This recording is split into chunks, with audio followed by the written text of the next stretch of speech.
Welcome to Clandestine Cases. On a quiet March morning in the village of Lidcombe, the bell at St. Michael's Church rang twice before falling into eerie silence.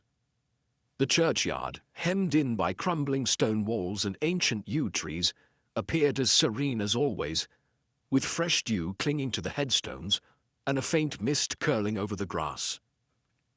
But that peace was shattered when the verger, Mr. George Broom, failed to open the chapel for morning prayers.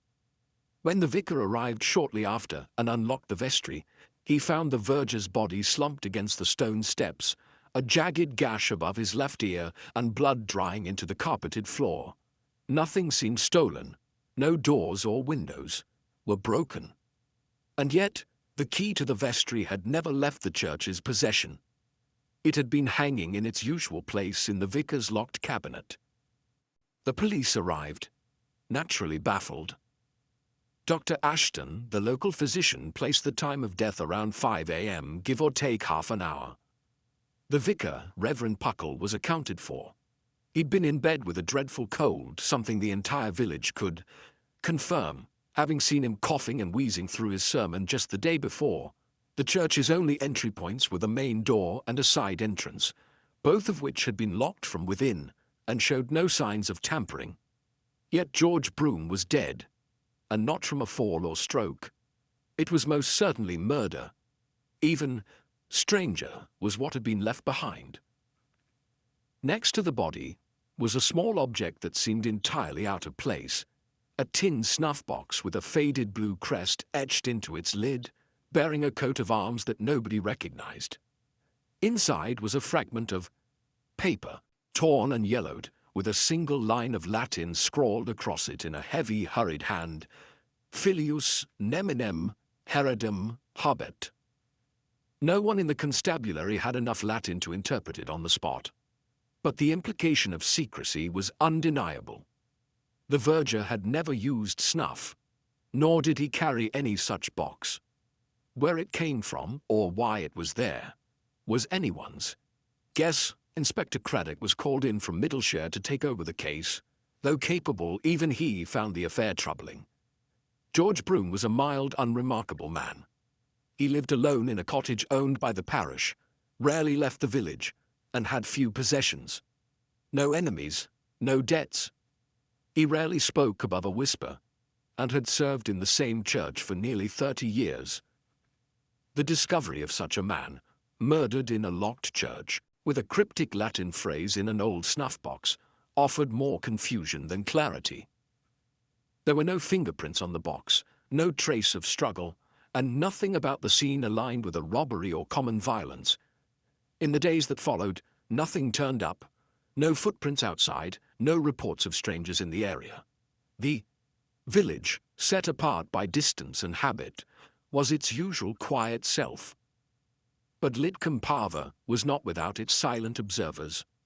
One of them, known for her gentle inquiries and formidable memory, sat in the corner of the vicarage drawing-room 2 days after the murder, pouring tea for the visiting Inspector Craddock. Miss Marple, spinster of St. Mary Mead, had come at the vicar's request, ostensibly to provide companionship to his sister-in-law during his illness. But the subtext was clear. The vicar knew a tangled thread when he saw one, and he suspected Miss Marple might tug it free. As the conversation turned toward the curious snuff-box, Miss Marple blinked gently and tilted her head. She didn't say much at first, but her eyes narrowed ever so slightly at the Latin phrase. Later, she would retrieve an old notebook from her travel case, one she kept for quotations and peculiar sayings. She recognized the line, or rather, its rhythm.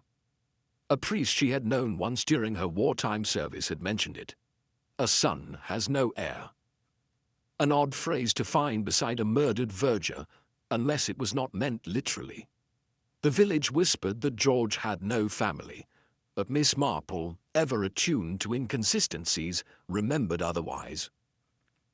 Some years ago she had attended a wedding at Lidcombe and overheard talk of George's younger brother, John Broom, who had vanished from the village in disgrace over a property dispute. No one spoke of him now. That, in Miss Marple's experience, meant something was being purposefully forgotten, and the phrase in the snuff box might suggest someone was laying claim to something or denying someone else's claim altogether. By the following afternoon, Miss Marple had asked to visit the churchyard, where she walked slowly among the gravestones. She paused near an overgrown corner behind the east wall, where several stones had been worn down by time. There, half hidden beneath ivy, was a broken headstone. Only the base remained legible. John Broom, 1902-19. The year of death was missing, incomplete. Had he died, or had the stone merely been prepared? The church records kept meticulously by the late George Broom showed no burial of John Broom. Miss Marple wondered, why commission a headstone if the man was not actually buried there? And if he was buried there, why no record? She made one.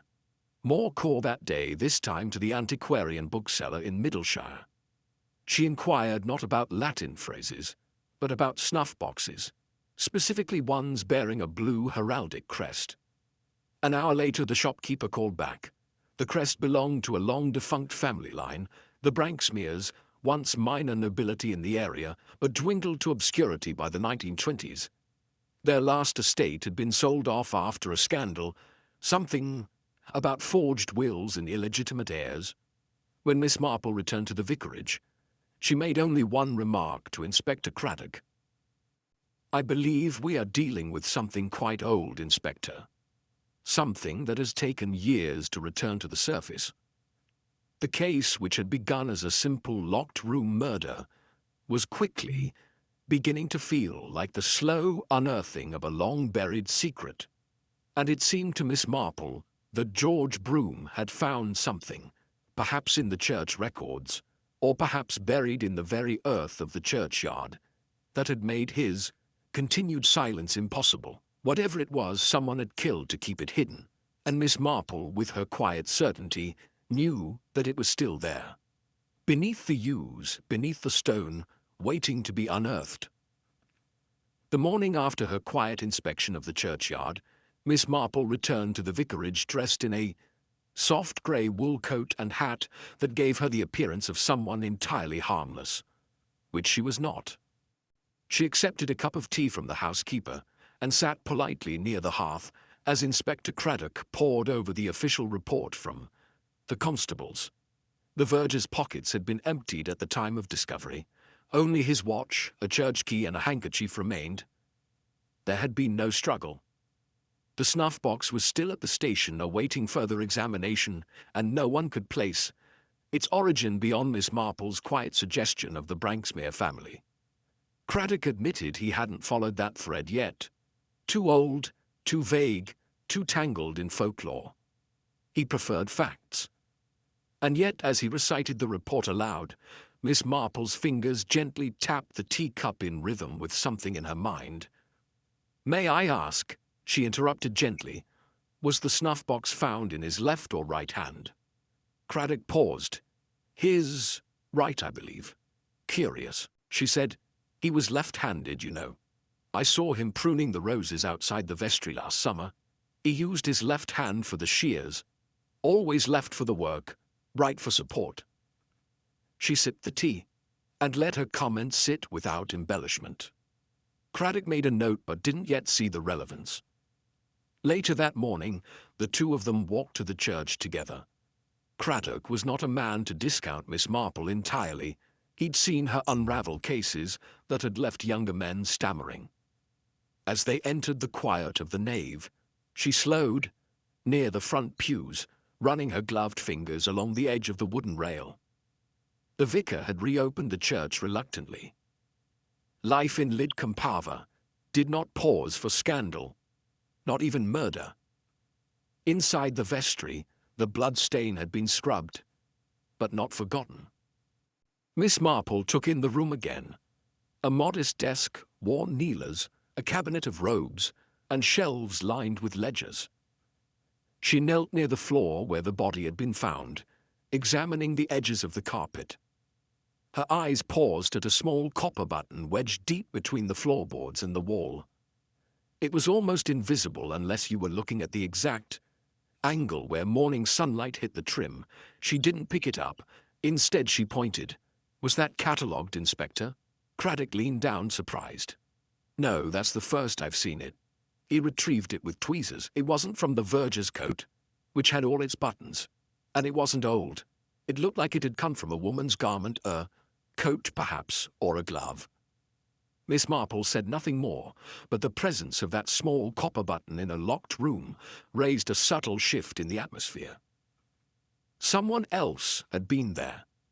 Someone who had left no other sign but that. As they walked back toward the vicarage, they passed Mrs. Edgecombe, the widow who kept the flower rota. She was fussing with the daffodils outside the church and paused to greet them. Terrible, isn't it? She said with a heavy sigh. Poor George. He never hurt a soul, though I always thought he seemed nervous when anyone mentioned the crypt. Miss Marple's expression didn't change, but her hand paused just a moment too long on the garden gate. The crypt. Oh yes, the woman went on. It's sealed, of course. Hasn't been used in decades. Just old bones and dust now. George wouldn't even let me store the Harvest Festival boxes down there last year. Said it wasn't suitable. Did he say why? No. Just shook his head and said it was best left alone. She glanced nervously over her shoulder. I suppose he meant the damp. But something in his voice. It made me think there was more to it. As Mrs. Edgecombe walked off with her shears, Craddock raised a brow. You think the crypt is relevant? I think, Miss Marple replied, that people often hide things where they believe no one will look, especially things they are not supposed to have. Craddock arranged for the crypt to be opened that same afternoon. It took 2 workmen nearly half an hour to unseal the rusted hinges and lift the iron grate that covered the narrow stairs. The air that came up was cold and smelled of mildew and age. Miss Marple did not descend. Her knees would not allow it, but she waited above while Craddock and a constable searched the crypt with torches. Several stone tombs lined the walls, their inscriptions worn and illegible, but one of them, smaller than the others and without any engraving, looked newly disturbed. The dust surrounding it had been brushed aside. The lid had fresh scrape, marks near its edge, as if someone had tried to open it and failed. Craddock ordered it moved. It would take proper tools, perhaps even a mason. But already something felt off. That evening, Miss Marple returned to her notes and read over the name again. Branksmere. She thought back to a Sunday luncheon nearly a decade ago in St. Mary Mead, when a solicitor had grumbled about an inheritance case involving a long-lost heir. Something about buried documents, forged records, a dispute over land in Berkshire. She couldn't recall the name at the time, but the family had fallen into scandal when one of their number had married beneath his station and been disinherited.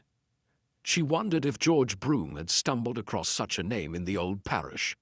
Registries, perhaps a birth not properly recorded, or a death, faked or misdated, and if so, what did that mean for the property deeds of Lidcombe Parva, which were tied closely to historical lineage and land rights? The next morning, as the stone lid of the unmarked tomb was lifted by a team of hired men, the entire crypt fell silent. Inside, instead of a single coffin, there were 2 objects. One was a small wooden box, no larger than a shoebox, wrapped in oilcloth. The other was an iron-bound ledger, old but dry, protected by the inner stone of the tomb. Craddock opened the ledger on the spot. It was a record of burials dating back over a century, including entries that had been scratched out and rewritten. The most recent hand was unmistakably George Broom's. The last entry, dated just 1 week before his death, was a name written in careful script: John Broom, interred under protest. Miss Marple, who had remained upstairs during the discovery, looked up from her knitting when Craddock returned. So, she said quietly, he did come home after all. Craddock nodded grimly. And someone didn't want it known. As she picked up a drop stitch, Miss Marple said, "I wonder, Inspector, do we have any ladies in the village missing a copper button?" And with that, the puzzle began to reshape itself. Not just a locked room murder, but a deception buried in stone and paper, its roots tangled in family and inheritance. And somewhere in the village, someone was quietly praying that the rest would stay buried. The afternoon sun filtered weakly through the lace curtains of the vicarage drawing room, as Inspector Craddock and Miss Marple prepared to question the villagers most connected to the church. The discovery in the crypt had shifted the investigation's focus. It was no longer just about the murder of George Broom, but about what secrets he had unearthed, and who might have wanted them hidden forever. The small wooden box, now secured at the police station, contained old letters, faded photographs, and an unsigned legal document naming John Broom as the rightful heir to a disputed parcel of land. Land now partly under the ownership of the adjoining estate, Ashgrove Hall. Their first visitor was Mrs. Edgecombe, summoned not because she was suspected, but because she often lingered near the church and had a way of hearing things others missed. She settled into the chair with her usual nervous energy, smoothing her skirt and twisting the strap of her handbag as she spoke. "I told you already. I saw George the day before he was found. He looked pale, worried. But when I asked if he was ill, he brushed it off, said he was just tired." "Did he say what he'd been doing?" Craddock asked. "No. Just that he'd been up late reading something in the records. He didn't usually bother with those unless the vicar asked him to," Miss Marple interjected gently. "Do you remember what he wore that day?" Mrs. Edgecombe blinked. "Yes, actually. His grey coat. Always wore it in the chill." "Did anyone else visit the church that afternoon?" The woman hesitated. "Well, I did see Miss Lydia from the hall. She came by, though not for long. She was dressed for riding, boots and all. Odd, really. Doesn't usually step inside." As Mrs. Edgecombe left, Craddock looked to Miss Marple, who nodded slightly. Lydia Harrington, daughter of the late Colonel Harrington and current resident of Ashgrove Hall, was next on the list. Her family's name was linked distantly to the Branksmere estate through a cousin's marriage nearly half a century ago. If the documents in the box were authentic, they could challenge the legitimacy of the Hall's current land holdings. When Lydia arrived at the station, she appeared perfectly composed, black riding gloves tucked under one arm, her blonde hair tied back with precision. She greeted them politely, but with a guarded air. "I understand you visited the church the day before Mr. Broom died," Craddock began. "I often do," she replied. "It's no secret. I enjoy the quiet." "Were you aware of Mr. Broom's work in the records?" She tilted her head slightly. "He mentioned once that he liked old things. I assumed he meant gravestones." "And what about your family's connection to the Branksmeres?" "I've heard the stories," she said coolly. "But they're just that, stories, ghosts and gossip." Miss Marple, who had remained quiet, leaned forward slightly.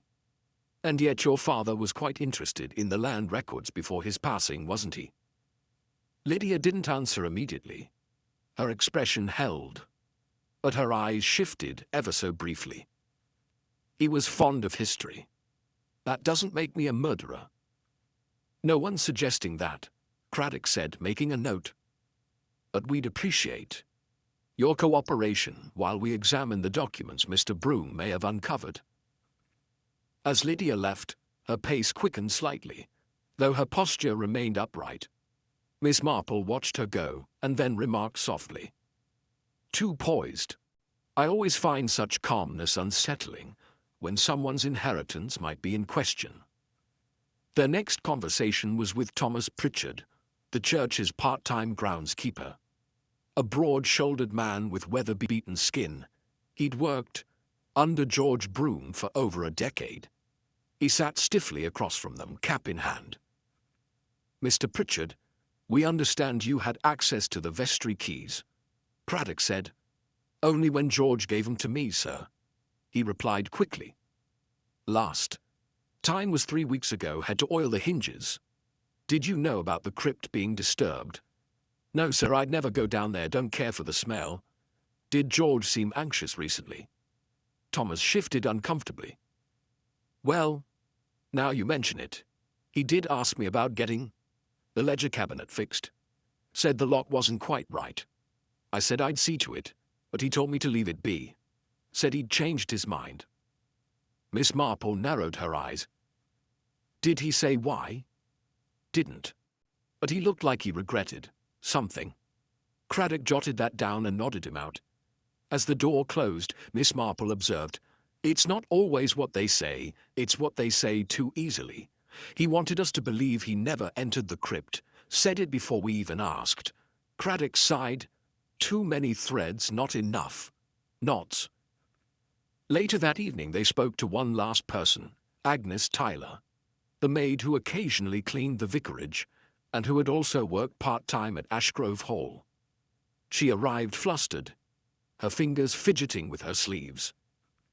Her nervousness was palpable.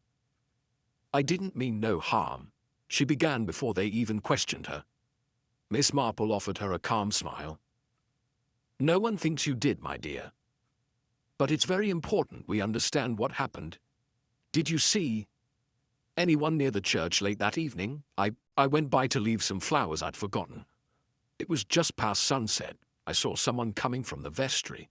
A woman, I think, though she had a scarf pulled up and her coat tight." "Could you tell who it was?" Agnes hesitated, then whispered, "I thought it might be Miss Lydia. She walks like her, but I didn't want to say nothing." "Why not?" "Because the next morning I found a glove in the hallway at the hall, a riding glove, the left one. Miss Lydia said she'd lost it, but it had a copper button, just like the one you found."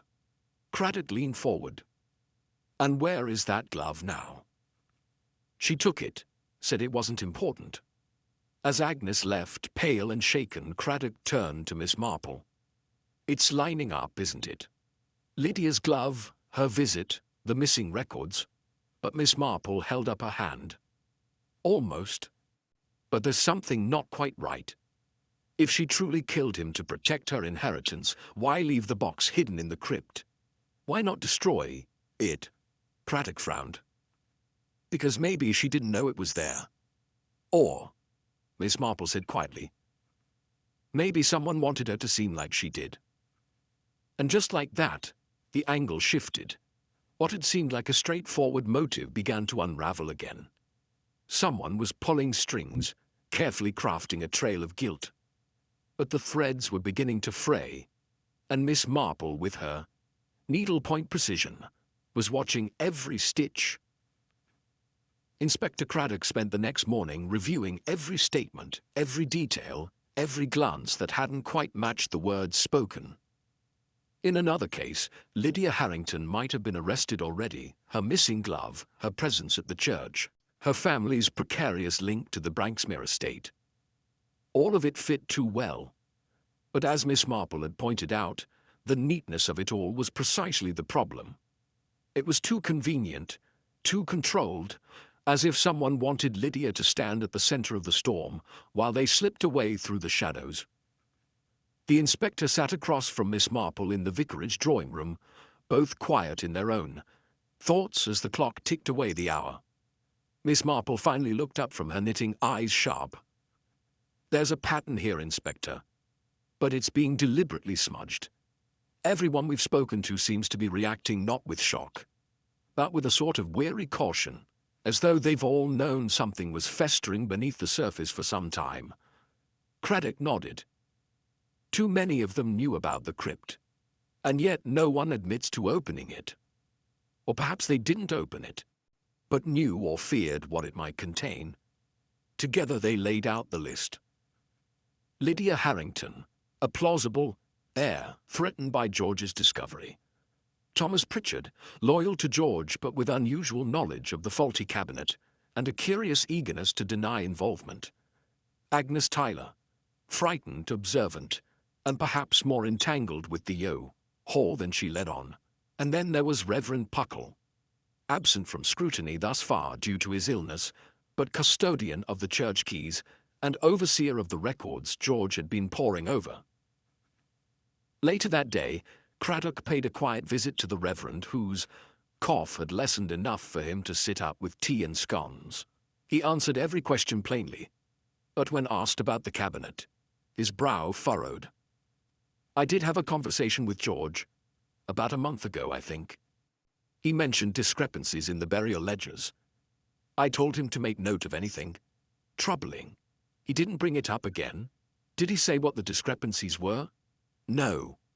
Only that some names didn't align with the family plots. He seemed agitated, but not alarmed."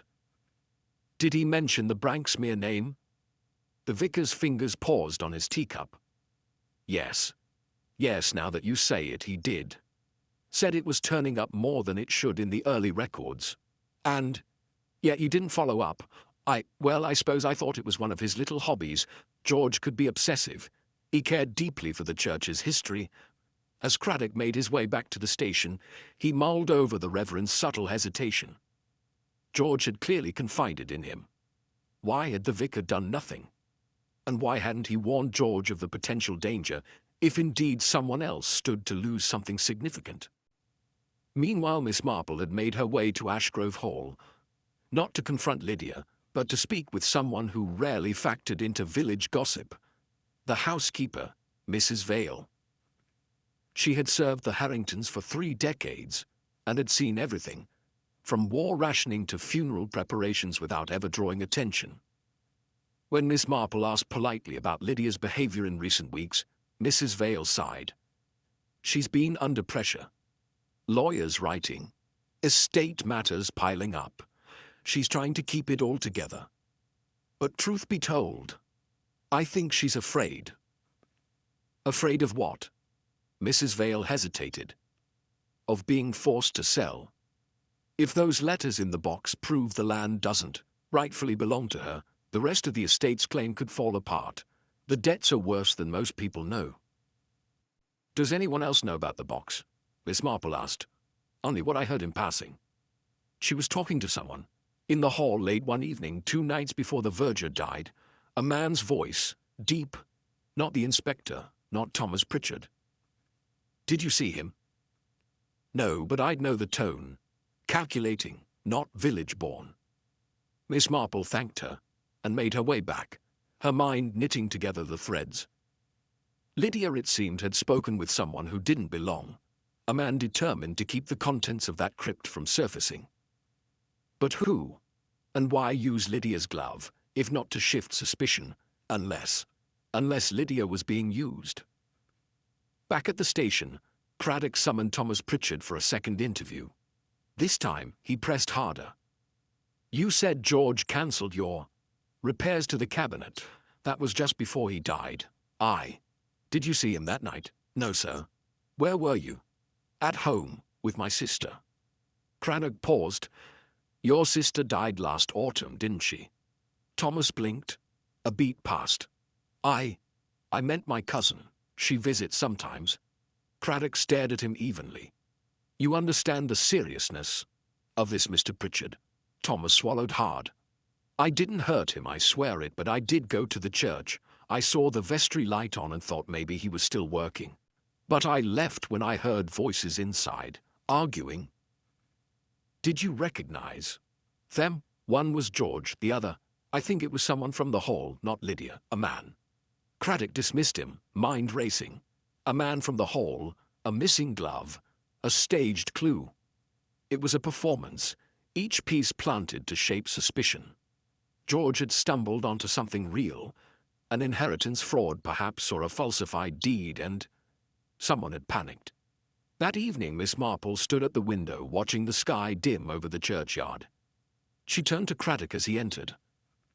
There's something cruel in how tidy it all looks, she said softly, like a house that's been swept too thoroughly. He nodded. I think Lydia's being framed, Miss Marple agreed. Someone knew exactly how the village would talk about her gloves, her presence, her family's entitlement. They knew she'd be the perfect distraction. Craddock ran a hand down his face. But who? Miss Marple's gaze drifted toward the trees. Behind the church, someone who understood that hiding a truth is easier when you place a visible lie in front of it. As the bells began to chime for evening service, both knew the motive had taken shape. But the identity of the puppeteer remained hidden. They had the pieces now: land, legitimacy, and a family secret someone was desperate to keep buried. But which hand had struck George Broom down to keep it that way? That was the final knot they had to untie. Rain had begun to fall steadily by the next morning, softening the ground in the churchyard and dulling the usual village chatter to a hush. Inside the police station, Inspector Craddock stood before a table on which the copper-buttoned glove now lay sealed in a plastic envelope. Alongside it were photographs of the wooden box from the crypt, the burial ledger, and a formal letter that had arrived early that morning from a solicitor in London, confirming, with finality, that the legal documents inside the box were genuine. John Broom, long presumed missing or dead, had indeed been the rightful heir to a key parcel of land that was now under the control of the Harrington estate. The implications were vast. If the land had changed hands unlawfully, then the inheritance that Lydia Harrington believed secure could be rendered null. It was this letter, coupled with the damning evidence of the glove and Pritchard's testimony, placing Lydia near the vestry, that spurred Craddock's superiors into action. By noon, a warrant had been drafted, and a car sent to Ashgrove Hall. Lydia Harrington was brought in quietly, her expression unreadable, her voice calm as she answered questions without flinching. She did not deny visiting the church. She admitted the glove was hers. But she insisted, again and again, that she had never entered the vestry that night, never spoke with George Broom, and never knew what the crypt contained until she was told afterward. To the wider public, it looked like resolution. The daughter of a fading aristocracy, exposed as the potential killer of a church verger to keep her family's holdings intact. It was almost theatrical. Newspapers would love it. The inspector from Middleshire, brought in to assist, even suggested holding a press statement. But Craddock, for all the official relief surrounding him, remained uneasy. He found himself standing once more at the edge of the churchyard that evening, rain soaking into his coat, eyes fixed on the vestry door. Something was off. The timeline, the simplicity, it all felt too engineered. He wasn't alone in his doubts. Back at the vicarage, Miss Marple sat with her notebook open, cross-referencing the burial entries with a list she had compiled of local families and the names that had once been associated with the parish's trust deeds. Her pencil hovered above a particular name, Edgar Vale. The name had appeared in the ledgers twice in the 1930s, once again in 1944, and most peculiarly had been struck out and replaced in the most recent handwriting, George Broom's. Edgar Vale, as she now recalled, was the older brother of the current housekeeper at Ashgrove Hall. That in itself meant little. But a memory returned to her. An overheard remark years ago at a harvest supper about how the Vale family had once been stewards for the Branksmeres. She rose, set her knitting aside, and went to fetch her coat. By the time she arrived at Ashgrove Hall, the staff had dispersed. Mrs. Vale was alone in the kitchen, preparing a modest supper, her eyes tired. Miss Marple's voice was gentle, but purposeful. "Tell me, my dear, when your brother left the hall, what did he leave behind?" Mrs. Vale turned, startled. "Why do you ask?" "Because Edgar Vale's name was written and erased 3 times in the church records. And I think George Broom found something he wasn't meant to." The housekeeper stared at her for a long moment before lowering herself into a chair. "He found the letter," she said finally. "The one my brother hid. A confession of sorts. Edgar wasn't just a steward. He was John Broom's friend. The only one who knew John had come back to the village under a different name." Miss Marple's breath caught. "Different name?" "Yes." John changed his name when he returned quietly. He didn't want the Harringtons to know he'd survived the war. He'd been declared missing, and by the time he came back, his land was already under their care. So he took work through Edgar, lived quietly, and when he died, Edgar buried him, without a word to the authorities. Miss Marple listened carefully, and George discovered this in the records. Recently, Edgar left the letter with me before he passed. I told George when he asked about odd entries I thought he would help clear it up, but I never imagined. She trailed off. You gave him the letter. I did. I trusted him. He said he'd speak with the diocese before saying anything. Miss Marple stood. I believe you, but someone else didn't trust him to stay quiet. Back at the station, Craddock was drafting a statement when Miss Marple arrived. She laid the name down on his desk, John Broom, alias Arthur Kemp. The revelation hit like a bolt. Arthur Kemp had been a church gardener in the 1960s, died quietly, no family, no record of his origins, buried under a simple stone.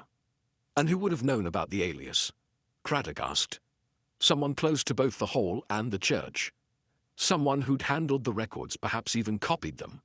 Someone who saw George getting too close. Craddock sat back. Mrs. Vale? She only passed the letter on. But think, Inspector, who else has touched the records? Who knew the crypt had once been sealed with documents inside? And who had reason to keep Lydia Harrington from inheriting everything? Craddock's eyes narrowed. Thomas Pritchard. He's been close to the hall for years. Knew the estate's finances were hanging by a thread. Knew George had begun talking. And planted the glove. It wasn't Lydia's. The button was from an older set of gloves, not the kind she wears now. Craddock stood without a word and sent for Pritchard. The man arrived soon after, confused but steady. Craddock didn't accuse him outright. Instead, he asked him to describe once again the events of that night. And this time, Miss Marple was present, watching closely. When Pritchard mentioned seeing a woman's shadow pass by the vestry, Miss Marple leaned forward.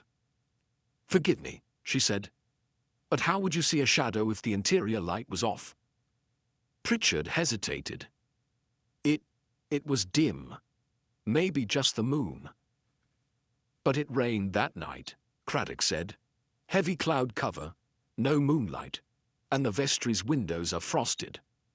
The silence hung. Pritchard's hands twitched. Then he looked up, eyes hard. He would have ruined her.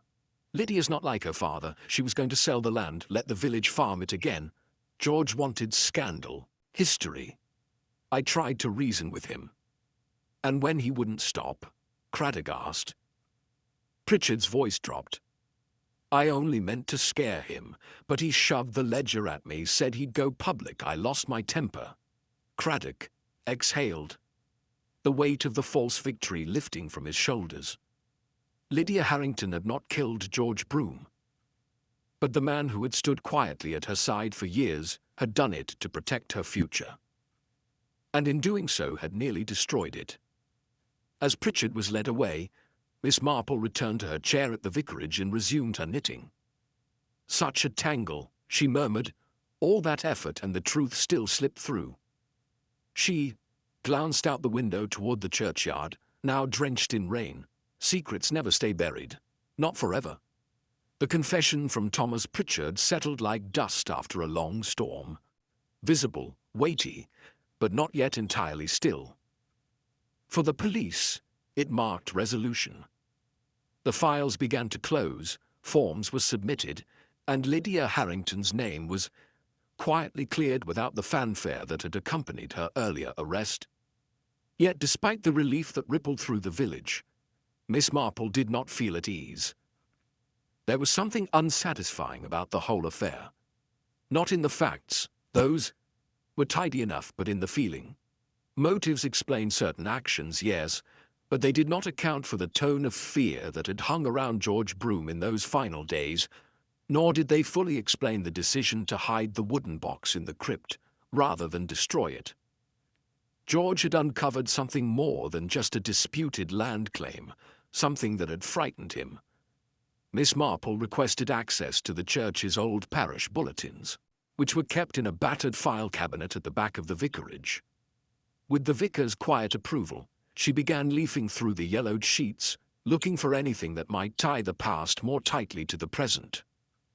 It was in a newsletter from April 1947 that she found a small obituary notice. Mr. Arthur Kemp, longtime gardener to the late Branksmere family, interred with private ceremony. It was the name, not the words, that held her still. Arthur Kemp, the alias John Broom had used. George had suspected, then confirmed, that John had returned to the village under that name. But why such secrecy at the time of death? She copied the notice and returned to the station, where Inspector Craddock, still reeling slightly from how neatly Pritchard's confession had fit together, read it over with fresh interest. If this was John Broom, why the alias and, more importantly, who arranged a private burial without notifying the parish? "I suspect someone who wished to bury more than a man," Miss Marple said. It was easier to hide an identity than to challenge an estate transfer already in motion. But there's more, Inspector. The Branksmere family didn't just vanish, they disintegrated. There was a scandal in the late 30s involving missing funds from the diocesan trust. Craddock raised his brow. "You think the two are connected?" "I think George did. I think he discovered not just that John Broom had returned, but that his disappearance and the Branksmere collapse were tied by someone's hand, someone who used Arthur Kemp as a way to bury both the truth and the heir." Intrigued, Craddock dug further, requesting archived legal records from the diocese. Days passed before the files arrived, and when they did, they revealed something startling. In 1936, a Branksmere trustee named Bernard Vale had been quietly removed from the board for financial irregularities. The name echoed through the room. Vale. The same family name as the housekeeper at Ashgrove Hall. And more disturbingly, the same family that had buried John Broom under the false name of Arthur Kemp. Miss Marple's fingers stilled on her lap. Edgar Vale didn't just help John Broom. He was likely the last loyal friend he had. But Bernard Vale, that's a different matter entirely. Craddock nodded slowly. If Bernard orchestrated the cover-up, it might explain why the Branksmere assets were stripped, why John vanished, and why the Harringtons stepped in. If George Broom uncovered that Bernard Vale had embezzled the trust and eliminated the rightful heir with a false burial, that would have upended everything. But that would make George's death far more than a panicked act of loyalty, Miss Marple said. It would make it a deliberate silencing. Craddock frowned. But Pritchard confessed. Because he struck George, yes. But I believe George was already being watched. Pritchard acted impulsively. Someone else ensured the box was left untouched, the glove was found, and the body discovered in a way that pointed suspicion outward. Craddock leaned back in his chair, thinking. That means there's someone else, someone older perhaps, tied to both eras. Someone who knew what happened in the 30s, and who feared George would bring it all into the light. They returned to the hall, not for Lydia, but for Mrs. Vale. She received them in the small sitting room off the kitchen, her hands clasped in her lap. When Craddock mentioned Bernard Vale's name, her eyes flickered. "My uncle," she said. "But he died long ago." Did he speak of the Branksmeres, of the trust? He rarely spoke of anything, she said. Only that the past was better left alone. Miss Marple leaned forward. Your brother Edgar tried to set it right, didn't he? By helping John Broom. But he was watched. And when George began asking questions, he was warned. Mrs. Vale said nothing. Craddock spoke next, his voice calm. There's no crime in protecting a memory. But there is one in letting another man take the fall. If you know who is behind the ledger changes, the burial fraud, we need their name." Her eyes filled with quiet dread. "You'll find nothing. The one who arranged it all, he's already gone. Died 10 years ago. But I kept his letters. I didn't destroy them. Edgar made me promise. They're upstairs." Later, in the inspector's hands, those letters spilled their secrets. Bernard Vale had manipulated the transfer of assets when the Branksmere heir was declared missing. He had redirected funds through a shell trust and arranged for Arthur Kemp, John Broom, to remain invisible. When John tried to come forward, Bernard had him quietly buried, then forged the parish records to keep him erased. And Edgar, torn by guilt but unable to confront his uncle, had lived with the secret for decades. Miss Marple read each line with a grim mouth.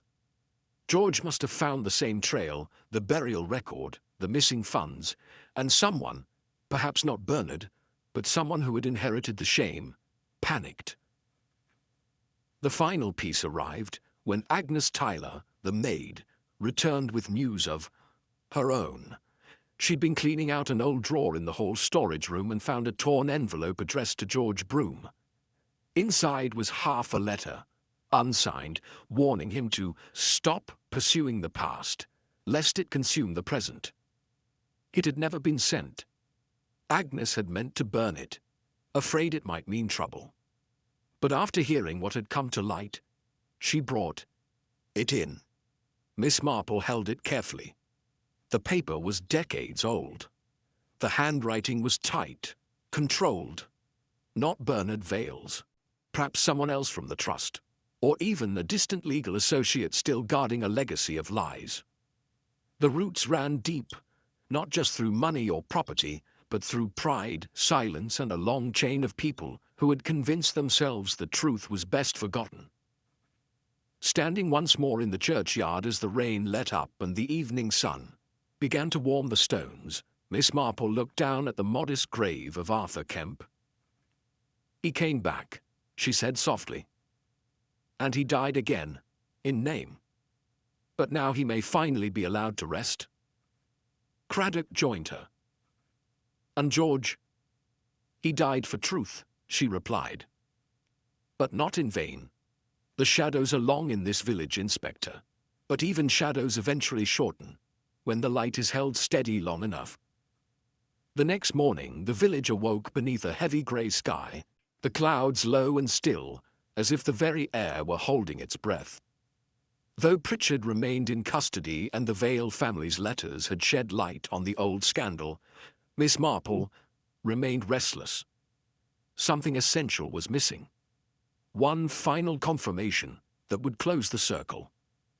There was no doubt now that John Broom had returned under the name Arthur Kemp, and that Bernard Vale had buried more than a man.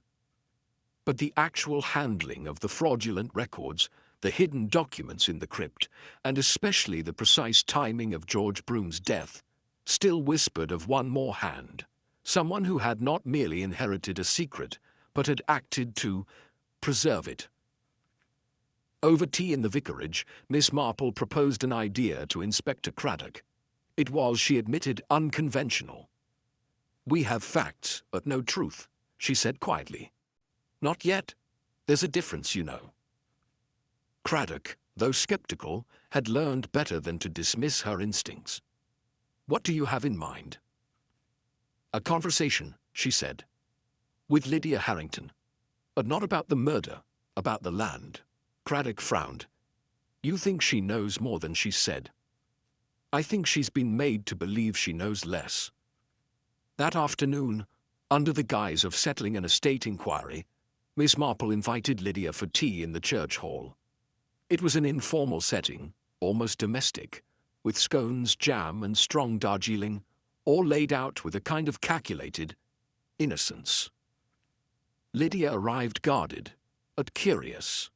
The air between them was soft at first, filled with pleasantries, but as the plates emptied, Miss Marple's tone sharpened almost imperceptibly.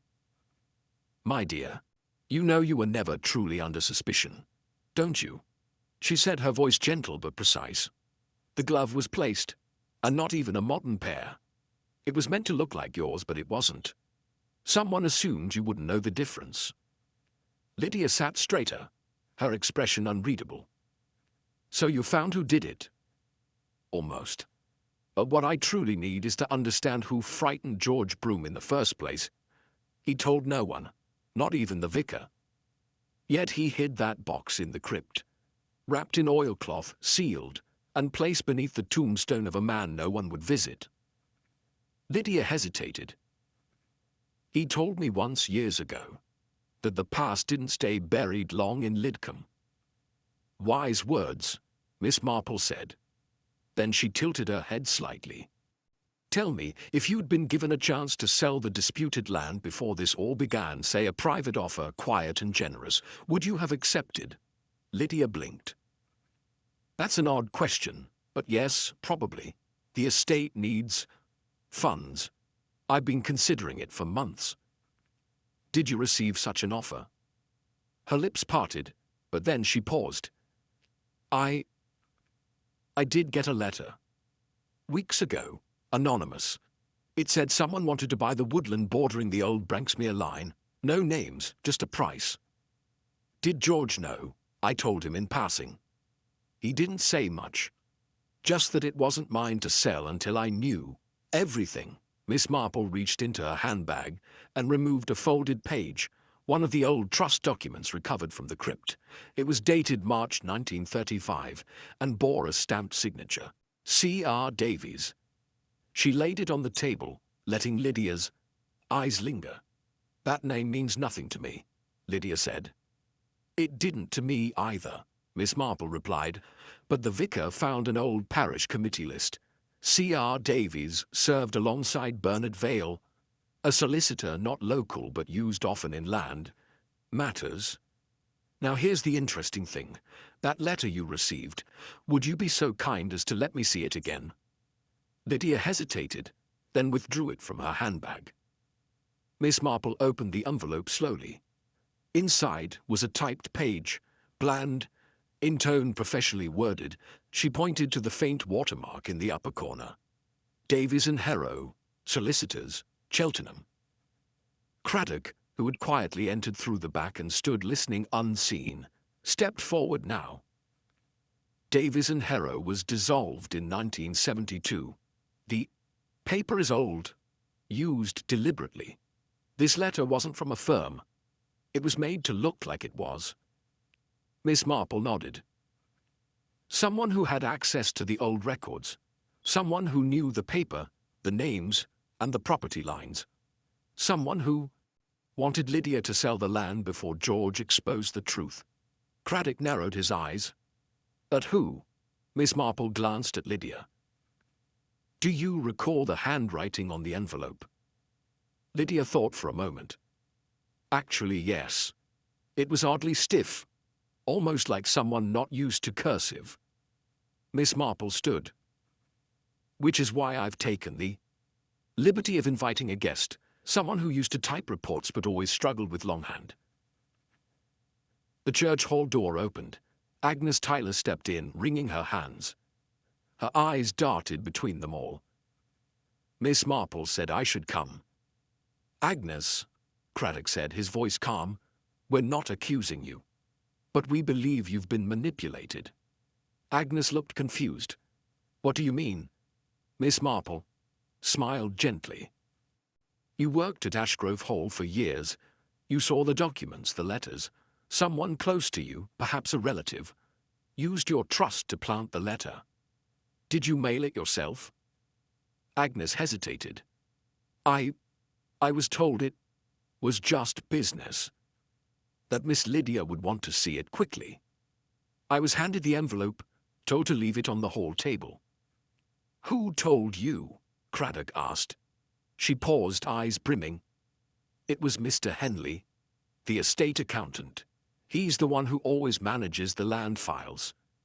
Said it was private, nothing to do with the murder. Miss Marple's eyes flashed. Mr. Henley, of course, quiet, helpful, unremarkable. He's handled estate records for both the Branksmeres and the Harringtons.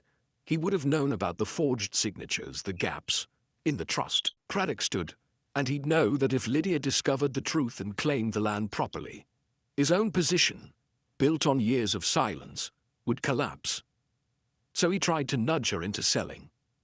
When George got too close, he used Pritchard's outburst to muddy the waters and stayed hidden. That evening, Craddock returned to the hall to question Mr. Henley. The man was courteous, but when shown the watermark and asked about the ledger for 1935, his composure faltered. When asked about C.R. Davies, he made the mistake of claiming ignorance, only to be shown his own signature on a 1987 estate review referencing Davies as a former contact. The crack was visible. Not loud, not dramatic, but there. And Miss Marple, who watched it unfold from the corner of the room, saw all she needed in the way Henley reached to adjust his glasses with a trembling hand. The deception had finally split. Open not by force but by miscalculation, one man's belief that history could be shaped quietly from behind the curtain. But the past had too many witnesses, too many faint trails. And Miss Marple had followed each of them thread by thread, into the heart of a truth he could no longer escape. The morning after Henley's calm exterior had begun to unravel under Inspector Craddock's quiet pressure, the investigation seemed on the brink of full exposure. The estate accountant hadn't confessed, not outright, but cracks in his memory, contradictions in dates, and that single tremor in his hand told Miss Marple all she needed. They were finally close. Close to untangling the last root of a crime born decades earlier. Craddock had planned to return that afternoon with a warrant to search the hall's document room. Henley, though not officially detained, had been asked to remain available and was, for the moment, compliant. The final ledger, the one George Broom had most recently handled, was still at the police station, alongside the envelope from the crypt and the copy of the false land proposal that had drawn suspicion. But by midday, everything changed. Sergeant Blake was the first to notice. He had gone to retrieve the sealed materials from the evidence room, a locked storage cabinet in the back of the station, for review ahead of the magistrate's approval. The door was unlocked, not forced, not broken, simply unlocked. And, inside, two things were missing: the original burial ledger and the envelope bearing C.R. Davies's signature. Nothing else had been touched. The file drawer remained otherwise undisturbed, but the key items, the ones that tied the past to the present, the ledgers George Broom had risked his life to protect, were gone. Craddock's fury was quiet but immediate. He checked every name logged on the duty roster. No one outside official staff had entered the room, no sign of forced entry, but someone had known where the ledger was, known its value, and known when to act. An inside job, or someone who had convinced an insider to look the other way. Miss Marple, when told of the theft, didn't react with surprise. Her response was sharper, quieter. "Of course," she said. "He wouldn't allow the trail to reach court. Not if it meant admitting." How many decades he profited from that silence. Craddock stood by the window, arms folded. Henley. He knew George was getting close. He set Lydia up to take the fall. And when Pritchard confessed, he let it play out, until the evidence pointed toward him. Now, with the ledger gone, he's hoping it all collapses under doubt. Craddock. Paste. Without the ledger or the Davies envelope, we have no physical link between George's findings and the original fraud. Miss Marple nodded slowly. Which is why we must do what George did. Work with what remains. That evening, the churchyard took on a different weight. Miss Marple, wrapped in a shawl, walked the perimeter slowly. Not to mourn, but to remember. She retraced George's steps in her mind, how he would have hidden the box, why he'd chosen the crypt. There had been desperation, yes, but also intention. He knew he was being watched. That meant he had planned for the possibility of interception. And if so, he might have left something elsewhere, something only the observant would find. It was Agnes Tyler, who helped, though she didn't know it at the time. She had been helping the vicar clean the old candle store when she mentioned a small metal case tucked into the back of a cupboard behind a dusty row of hymnals. "I didn't think it mattered," she said. "It's just papers, I think. No name on it." Miss Marple's hands were steady as she opened it an hour later at the vicarage. Inside, wrapped in waxed linen and marked only with a faint pencil, scrawl, for Lydia if needed, was a second set of notes in George Broom's careful hand. He had copied portions of the burial ledger, including the entries relating to Arthur Kemp, the Brank smears, and the land boundary shifts following the war. A copy, not as strong as the original, but enough to show pattern, intent, and design. Enough to prove knowledge. Craddock reviewed the papers carefully, then locked them away in a separate safe under direct supervision. But the discovery came too late for comfort. That night, the station's back window was found cracked. An attempted entry, though not successful. The tension in Lidcombe Parva thickened. Trust once assumed now had to be earned.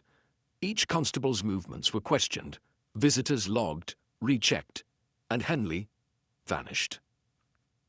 When officers arrived to escort him for further questioning, his cottage at the edge of the Hall's property was empty. His few possessions remained, clothes, ledgers, old files, but the man himself was gone. Miss Marple sat that evening with her hands folded in her lap, eyes distant. "He knew we were closing in," she said, "and he destroyed what he couldn't control. But flight is its own confession. He's running because there's more." Craddock glanced up. "More than land," she nodded. "More than money. George died not just for truth, but for someone else's protection. Henley didn't just fear exposure, he feared someone else would talk, and I think they still might."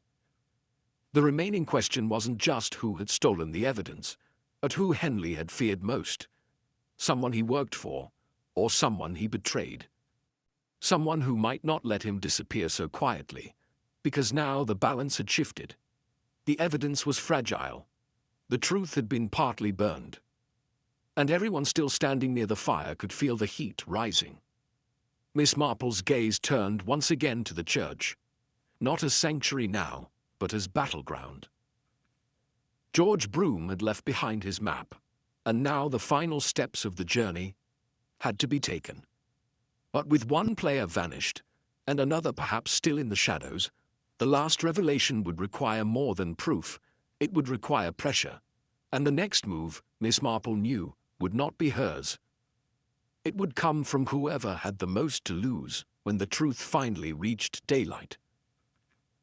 The next day began under brittle sunlight, cold and pale, as if even the weather sensed something fractured beneath the surface of Lidcombe Parva. With Henley's disappearance still unresolved and the critical evidence stolen from the station, Inspector Craddock and Miss Marple had shifted their focus to preserving what remained: George Broom's handwritten copies, Agnes Tyler's testimony, and the lingering web of financial links between the Branksmere Trust and the estate accountants, quiet manipulations. But they were not moving fast enough. Just past 10 o'clock, a sharp knock broke the calm of the vicarage. It was Sergeant Blake, his uniform damp from haste. He spoke quickly. There had been an incident at the Hall. Not Henley, not Lydia. It was Mrs. Vale. They arrived to find her body at the foot of the back stairs where the service wing met the cellar door. She was still dressed for the morning, apron tied, spectacles pushed askew. The cause appeared simple: a fall, a broken neck, perhaps an accident. But the look on her face was not one of surprise. It was frozen terror. The doctor would later say her injuries were inconsistent with a mere stumble. There were bruises around her wrists, defensive marks. She had struggled, and she had lost. Craddock stepped back from the body as it was lifted. "He's silencing them, anyone who can tie him to the records." Miss Marple stood nearby, unmoving, her expression unreadable. "No," she said softly. "He's not silencing them. He's silencing her." Craddock turned. "What do you mean?" She knew something Henley didn't want known, she said, still staring at the empty steps. "Something she hadn't yet told us, and now it's lost. Again." They combed her quarters thoroughly. Among her belongings was a locked drawer. In her dresser, opened with a small brass key tucked in her sewing basket. Inside were a few old photographs and a stack of letters bound in twine. The oldest were from her brother Edgar, the rest from someone else. C.R. Davies, the same solicitor, whose name had appeared on the stolen document. Miss Marple sat slowly as she read the earliest letter. It was dated 1948, and in its brittle pages she found a conversation that stretched back decades. Davies had known about Arthur Kemp. He had visited Lidcombe Parva secretly, helped arrange the burial, and most critically, expressed doubt. In his own notes, he had questioned Bernard Vale's honesty, hinted at pressures from the diocese, and written of his intent to retain personal copies in the event of review. Miss Marple's fingers trembled slightly. He kept records, not just the original but duplicates. Craddock leaned in. Then Henley's theft wasn't enough. He needed to find those too, and he believed Mrs. Vale had them. But she didn't, Miss Marple said quietly. She only had the letters. The documents, if they exist, are still out there. They left the hall, but the mood had changed. This was no longer a slow unraveling of the past. This was active resistance. Someone wasn't waiting for the truth to be revealed. They were hunting it down, eliminating anything that threatened their control. Henley, missing. Mrs. Vale silenced. The ledger gone. It was a war now, not a puzzle. That evening, as rain began to fall again in dull sheets, Miss Marple returned alone to the church. She had asked Craddock for a few hours without escort. There was something she needed to test, not with evidence, but with instinct. She walked through the nave, paused by the altar, and moved to the vestry. The same room where George had died. She knelt near the cabinet where the parish records were once kept and stared at the freshly repaired floorboard beneath it. She had been turning over one detail again and again. If George had hidden the box in the crypt, why had he returned to the vestry? He must have believed something remained, something he'd missed. Her fingers traced the molding along the edge. Dust shifted slightly. She pressed gently, and a loose panel clicked inward. Behind it, wedged between wall and plaster, was a narrow tube wrapped in waxed paper. Miss Marple's hands were careful as she lifted it. Inside, tightly rolled and still dry, were 5 folded documents. 2 were financial ledgers, 1 was a list of payments, and the last 2 were signed statements, one from Edgar Vale, the other from George Broome. The final page was dated a week before George's death. She stood, breathing slowly, and turned to leave the church. But the vestry door was no longer open. She heard the bolt slide shut from the other side. There was a pause, a long one. Then the sound of slow, deliberate footsteps receding into the nave. Miss Marple remained perfectly still. No fear, only calculation. Whoever it was hadn't spoken. But they had waited, followed. And now they were walking away, believing the door would be enough. She waited in silence for 5 minutes, then carefully removed a match from her handbag and struck it. In the light she found the fire lamp on the far wall and lit it. Its warm glow filled the small chamber, steady and soft. When Craddock arrived an hour later, alerted by the vicar who had seen a shadow lingering by the church's side entrance, he found the door locked, but the window open. Miss Marple stood in the grass beyond, her shawl pulled tightly around her shoulders, holding the wax tube in both hands. "He was there," she said quietly. "He followed me. He didn't speak. But he wanted me gone." Craddock took the documents from her and opened them in the parish hall. As he read, his face changed. The ledgers were real. The payments trace back to a shadow account tied to the Branksmere estate's liquidation, an account Henley had controlled. And the statements? One was Edgar's full confession about the burial of John Broome. The other, George's final letter, naming Henley directly and urging that the records be protected. "He's still watching us," Craddock said. "Still one step ahead." Miss Marple nodded. "But now he knows he's losing. And the more desperate he becomes, the more visible he'll be. We need to move faster." The chase was no longer quiet, no longer cautious. The truth had come. Up from the crypts, from the floorboards, from letters buried in drawers. But the villain had not stopped. He had simply changed the rules. Now, Miss Marple knew, it would not be enough to reveal him. They would have to catch him in the act before another body turned up, silent and too late. The wind had picked up by morning, pushing through the village with a cold insistence, stirring loose shutters and rattling hedgerows. Inside the station, Inspector Craddock stood over a table cluttered with maps, copied ledgers, and George Broome's final letter. Miss Marple sat nearby, knitting untouched in her lap, her gaze resting on a single name underlined 3 times in the list of financial transactions. H.B. Ledgerwell. A shell company now confirmed, used to launder Branksmere Trust assets into private pockets. Henley's pockets. But as damning as it was, it didn't explain the precision with which each obstacle in the investigation had been timed.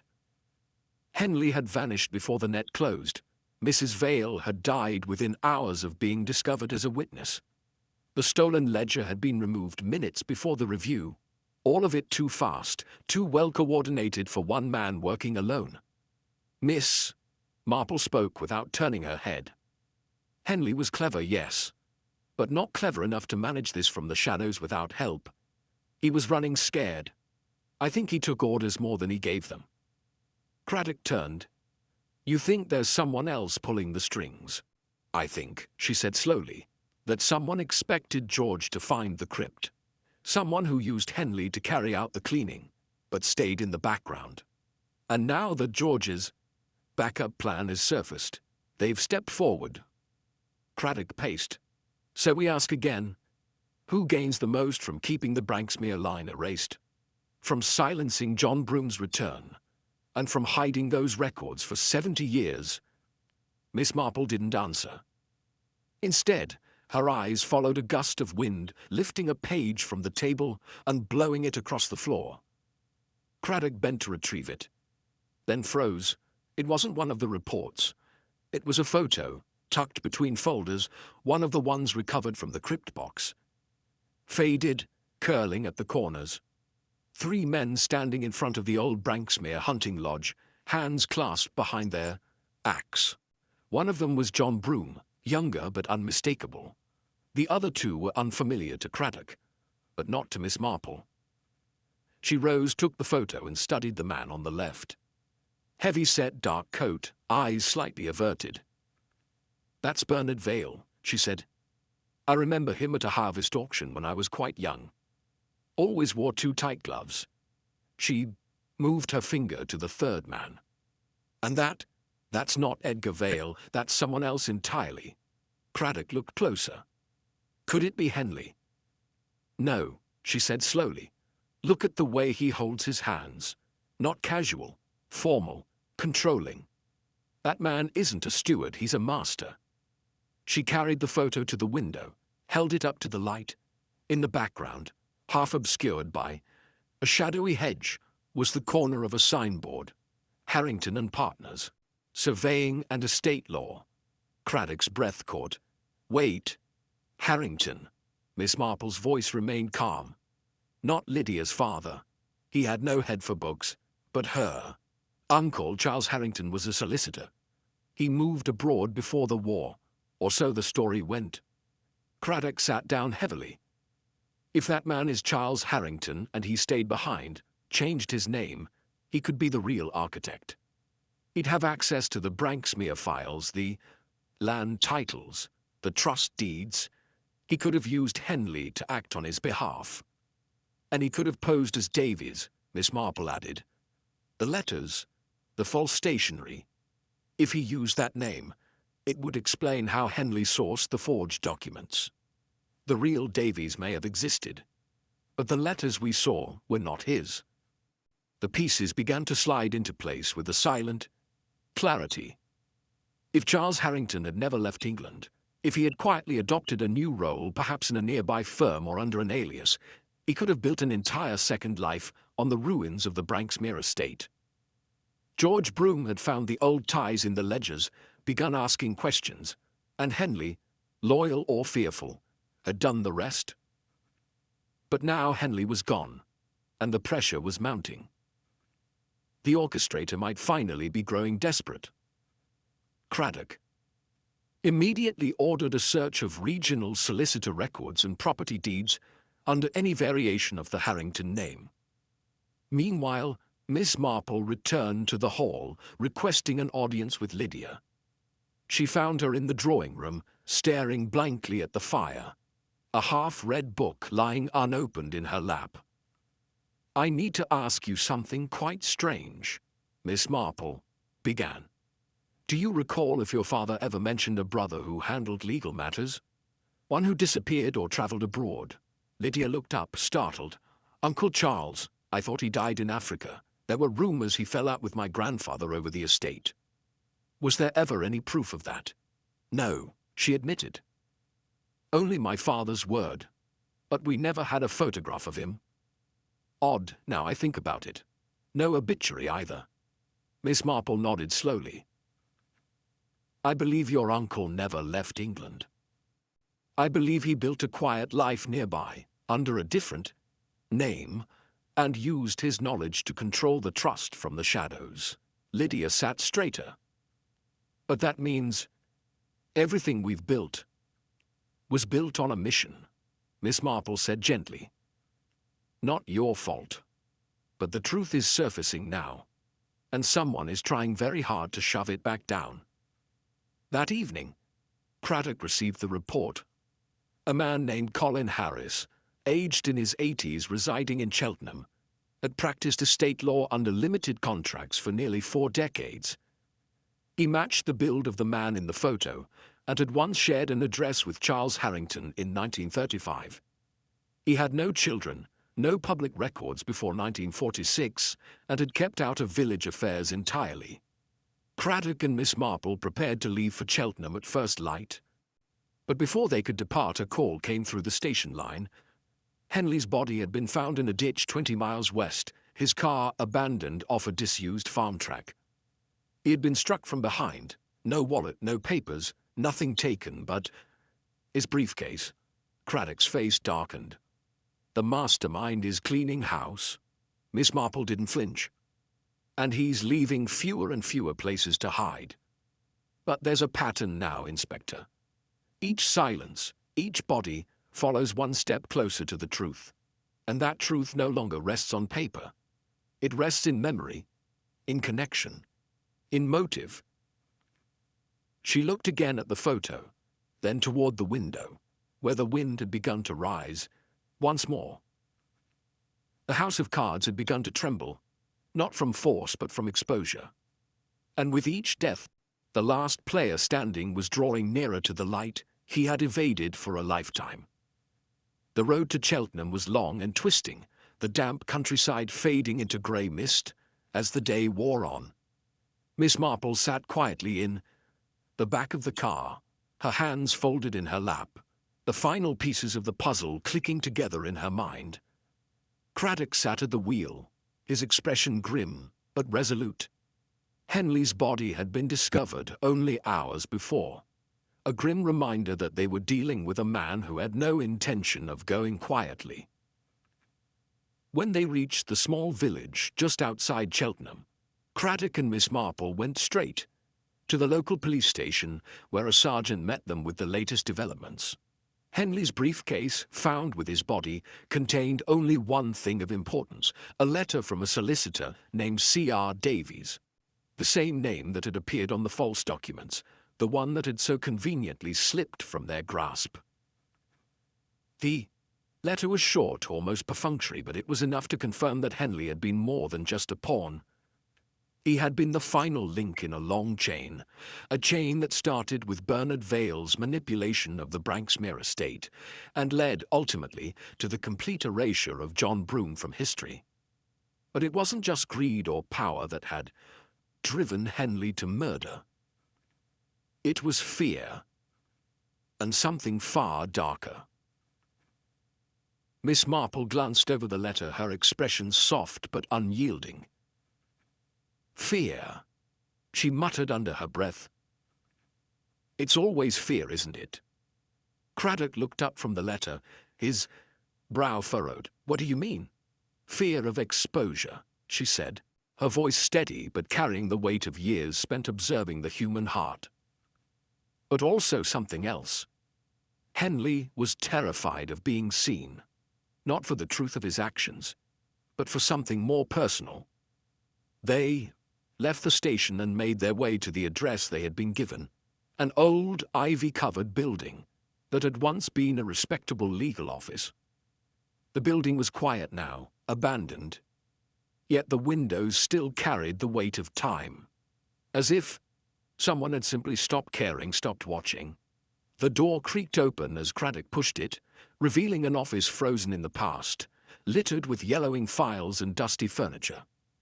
Miss Marple moved through the room slowly, her steps deliberate. She opened the top drawer of a large desk, and inside she found what she had been expecting, a series of old letters, personal, unmarked, written in a shaky hand. The letters weren't legal correspondence, but intimate confessions, written by Henley himself. One letter caught her eye. It was addressed to a woman. The handwriting was unfamiliar, but the name at the top of the page was unmistakable. Lydia Harrington. "Miss Marple," Craddock asked, his voice tight with unease. "What have you found?" She glanced at him, holding up the letter for him to see. The truth. The letter was a confession, but it was more than that.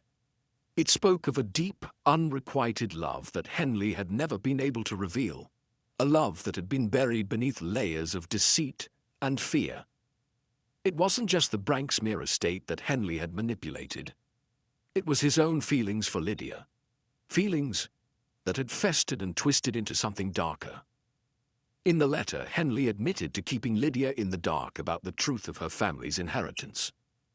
He had always believed that, without her knowledge of her true heritage, she would never have to face the full extent of her family's sins. He had wanted to protect her, in his own way, by keeping her from the burden of the truth. But when George Broome had started to uncover the past, Henley had feared for Lydia's future, and for his own. He had feared that if she found out the truth, everything he had worked for, everything he had built, his quiet existence, his position at the whole would be shattered. He would lose her, not because she had rejected him, but because the truth would make it impossible for them to ever have a future together. In the depths of his obsession, Henley had convinced himself that the only way to protect her was to erase George Broome and anyone else who might bring the past into the light. Miss Marple set the letter down carefully. "It wasn't about the estate," she said softly. "Not just that. It was about Henley's need to control Lydia's world, to keep her safe in the only way he knew, by keeping her ignorant.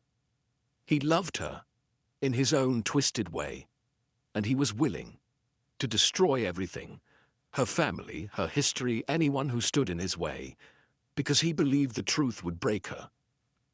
Craddock stared at the letter, the weight of its contents settling over him like a fog.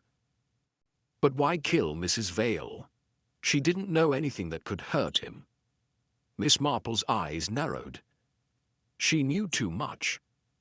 Mrs. Vale had started to remember things she hadn't thought about in years. She might have remembered something about Bernard Vale's involvement, or something about the will that wasn't meant to be found. Henley couldn't risk her speaking up. He killed her to keep the last loose end from unraveling. As they made their way back to the car, Craddock's mind raced. The pieces were falling into place, but the true horror of Henley's actions was only beginning to sink in. His motives were more complex than just power or revenge. Henley's crimes had been driven by fear. Fear of losing everything. Fear of being exposed, and most of all, fear of Lydia discovering the truth. His obsession had clouded his judgment, leading him to murder not for gain, but for a deluded sense of protection. Miss Marple turned to him as they drove through the rain-soaked streets. He thought he was protecting her, Inspector. But in the end, he only destroyed everything he tried to keep safe. Craddock glanced at her, the weight of her words settling in. And now we're left to pick up the pieces. We'll do what we can, Miss Marple said, her voice soft but certain. But remember, sometimes the greatest tragedies come not from the actions we take, but from the things we fail to understand. Henley couldn't see that, and neither could the people who came before him. They never realized that the truth was the only thing that could have set them free. Craddock nodded, his grip on the wheel tightening. They had uncovered the twisted roots of a crime that spanned generations. But now, the final question remained. Would they be able to stop Henley before he struck again? Or would the past, with all its tangled lies and lost loves, claim yet another victim? The rain had not let up since the evening Henley's body was discovered, a relentless downpour that seemed to seep into the very bones of the village. Yet, as they made their way to Cheltenham, Miss Marple sat composed as always, her sharp eyes following the changing landscape with a quiet intensity. Craddock, on the other hand, was increasingly uneasy. The realization that they were now close to confronting the true mastermind of everything weighing on him. Henley had acted out of fear, fear of exposure, fear of losing the one thing he had fought to protect. But Henley was not the source of the darkness that had clouded Lidcombe for decades. The true orchestrator had been hiding in plain sight all along. When they arrived at the address provided by the solicitor's office, a run-down building on a quiet street in Cheltenham, Miss Marple wasted no time.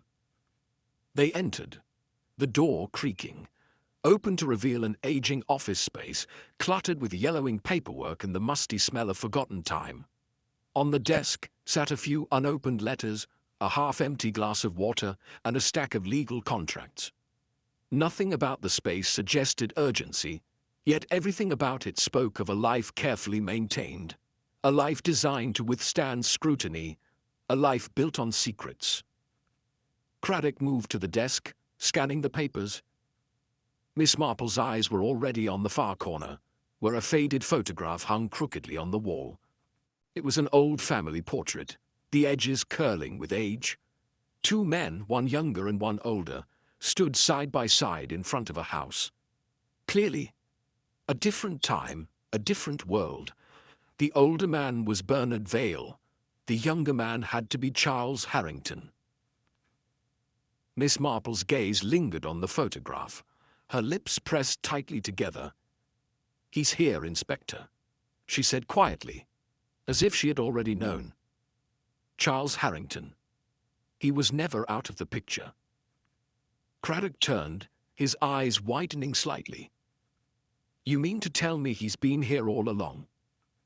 "I do," Miss Marple said, "and I think he's waiting for us." The tension in the room was palpable, thickening with each passing second. Craddock moved to the desk and rifled through the papers.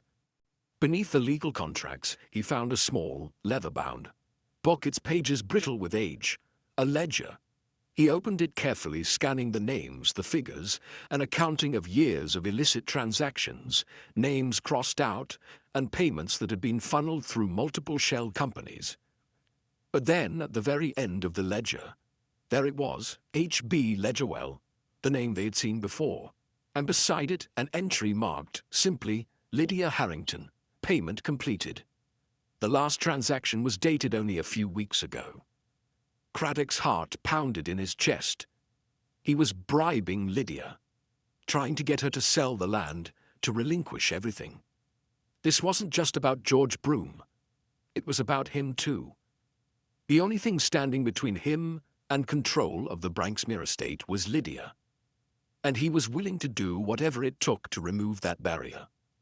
Which includes murder, Miss Marple added. More than one. He never planned to stop. At that moment, the door opened slowly. Charles Harrington stood in the doorway, his face pale but composed. His eyes were cold, calculating. A man who had long ago learned how to mask his emotions. But there was a tremor in his hands. Miss Marple had been right. He had been waiting for them.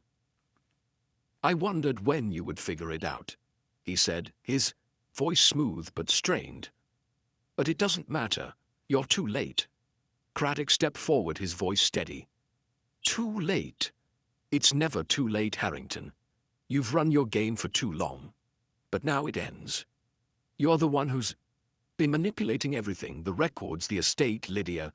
You've killed, lied, and covered your tracks. All for a piece of land that's never truly been yours." Harrington's eyes narrowed. "You think I'm afraid of you, Inspector? Or of her?" He gestured toward Miss Marple. "You're both far too late. The truth is buried. There's no evidence left to find. You have nothing to hold against me." "Except your own confession," Miss Marple said quietly, stepping forward. "The letters you've been writing. The ones to Henley. You wrote them all, didn't you? You convinced him to erase the records, to keep Lydia in the dark. You let him believe you were protecting her, when all you were really doing was protecting yourself." Harrington's face twisted, a flicker of panic crossing his features. "You're wrong. It's not what you think." Miss Marple's voice softened, but there was no mistaking the power in it. "You've been hiding behind a mask. For so long, Charles, a mask of respectability, a mask of authority, but it's all been a lie. You've been hiding from your own guilt, hiding from the truth about what you did to your brother's family, hiding from the truth about who you really are." The silence that followed was thick with tension. Charles Harrington's hands clenched into fists, and for a moment Craddock thought he might lash out. But instead, Harrington took a step back, his face contorting with frustration. "You don't understand. I had no choice. It was the only way." "Had no choice?" Craddock asked, his voice rising. "You killed for land, for power. You destroyed people's lives, their histories. All for what? So you could keep your inheritance?" Harrington's shoulders slumped slightly. "I was never supposed to inherit it, you know. My brother was the heir. But after he died, after he disappeared, it all fell to me. But I couldn't let it go to anyone else. I needed it. All of it." Miss Marple's eyes remained fixed on him. "And when you saw Lydia about to discover the truth, you made sure she wouldn't. You manipulated her. You manipulated Henley. You destroyed anyone who could get in your way." Harrington's eyes darted toward the door, his mind calculating the escape routes. He had no intention of confessing. He had no intention of allowing his web to unravel. He'd always been several steps ahead. But Miss Marple had anticipated that.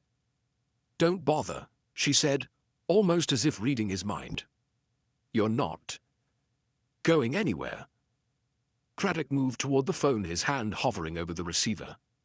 Harrington, sensing his impending doom, made a final, desperate move.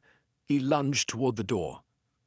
But before he could reach it, Miss Marple stepped aside, and the sound of approaching sirens filled the room. Harrington froze, then turned toward them, his face betraying a mix of rage and fear. "You'll never prove it. You can't." "We don't need to," Craddock said. "You already did it yourself." As the officers closed in, Miss Marple looked at Harrington one last time, her gaze steady and resolute. "You wanted control. You wanted everything, Charles. But you didn't realize that the one thing you couldn't control was the truth. It always has a way of finding its way out." The weight of his actions settled around him. And for the first time, Charles Harrington seemed to understand. His empire of lies was finally crumbling, and he couldn't escape it. The past, with all its shadows and secrets, had caught up with him, and now it was over. As they left the office, Craddock glanced at Miss Marple. "You were right all along. The truth always has a way of coming to light." She nodded, her eyes calm, but with a deep knowing. And sometimes the hardest thing is not finding the truth, but accepting it. The case had come full circle. The villain had been unmasked, but the cost had been high. And Lidcombe Parva, for all its quiet corners and shadowed past, would never be the same again. The days following Charles Harrington's arrest had been quiet. The storm that had raged over Lidcombe Parva for so long seemed to have passed, leaving behind only the gentle hum of a village still coming to terms with what had transpired. The news spread quickly, and soon Lydia Harrington was able to breathe again, her inheritance secured, the truth about her family's past brought to light. The Branksmere estate would go on, but it would never be the same. Craddock was busy tying up loose ends, final reports, interviews, paperwork. Miss Marple, for her part, had returned to her quiet life, though she hadn't entirely left the investigation behind. She spent her mornings knitting by the fire, her afternoons reading the local papers, and her evenings, well, her evenings were usually spent listening to the echoes of a case that had never really settled in her mind. There was something about the way everything had come together so neatly that didn't sit quite right with her. She couldn't shake the feeling that something had been overlooked, something important. It was just as she was sipping her tea on the morning of the third day after the arrest that she received a call from Craddock. His voice was strained, different from his usual calm. "Miss Marple, I need you to come to the station. There's been a development. We may have missed something." Within the hour she was at the station, and Craddock met her at the door, his face pale and drawn. "It's about Henley." "Henley?" Miss Marple repeated, her brow furrowing. "But he's dead. You said he was found in that ditch. We've all moved on from that." Craddock nodded, but there was an air of unease in him that Miss Marple recognized all too well. "It's not Henley. At least not exactly. We've been going over the evidence again, double-checking everything. And then we found something. A mistake. A detail that doesn't add up." He handed her a file, and as she flipped it open, she saw it immediately. A report detailing Henley's disappearance and subsequent death. But beneath the official statements, there was something new. An autopsy report that had just come through, overlooked until now. The report didn't match what they had previously believed. Henley's injuries were consistent with a blow from behind, yes, but there was more. The report noted that there had been an unusual chemical trace found in his bloodstream, something not present in normal conditions. A toxic substance, something quite rare. And then there was the cause of death. It wasn't the head injury. Henley had died from poisoning. Craddock's face was grim as he watched Miss Marple absorb the information. He didn't die by the ditch. Someone made sure he was dead before they dumped his body. Miss Marple's mind was already turning, recalling every conversation, every moment that had led them to this point. It was too neat, too perfect. Charles Harrington had been the obvious culprit. He had been so eager to cover his tracks. But Henley had been a necessary part of that plan. His death, his confession, everything had played into Harrington's hands, or so they thought. "And now we know," Miss Marple said quietly, setting the file down, "that we were wrong. Harrington didn't act alone. Someone else was pulling the strings. And they didn't stop with Henley." Craddock nodded, his frustration palpable. But who? Henley was loyal to Harrington. He followed his every command. Why would anyone want to kill him, and why would they make sure the evidence was covered up so perfectly? Miss Marple's gaze drifted to the window, her thoughts working through the tangled web one last time. "There's someone we haven't looked at closely enough, Inspector. Someone who has been hiding in plain sight all along. Someone who benefited just as much as Harrington from Henley's actions. Who? Craddock's voice was low, hesitant, as if the realization had just begun to form in his mind. Mrs. Vale, Miss Marple said quietly. Craddock blinked, taken aback. Mrs. Vale. But she was murdered. You saw it yourself. She was killed by Henley. Wasn't she? Or so we thought, Miss Marple replied, her voice steady. But what if she wasn't? What if Mrs. Vale wasn't killed by Henley, but by someone who wanted to keep her quiet? Someone who knew that Mrs. Vale had begun to remember things. She might have known something about Bernard Vale's involvement that Henley had never wanted exposed. But what if she knew more about him than we realized? Craddock stared at her, the pieces starting to fall into place. You're saying Mrs. Vale knew something about Charles Harrington? She knew something about the land, about the estate that Henley didn't want her to reveal? Exactly, Miss Marple said, her voice calm but urgent. Mrs. Vale was the last person to know about Bernard Vale's involvement with the Branksmere estate. She was the one who could have uncovered the final truth about Charles Harrington's role. But Henley, he wasn't the only one trying to keep that secret buried. Miss Marple stood up slowly, her eyes narrowing with understanding. I think I know exactly who was behind Henley's death, and I think they're still hiding, waiting for us to make the wrong move. Craddock looked at her, confusion giving way to understanding. You mean Mrs. Vale's brother? Yes, Miss Marple said, her eyes sharp. Edgar Vale. He wasn't just a steward. He was the key. He knew the whole story.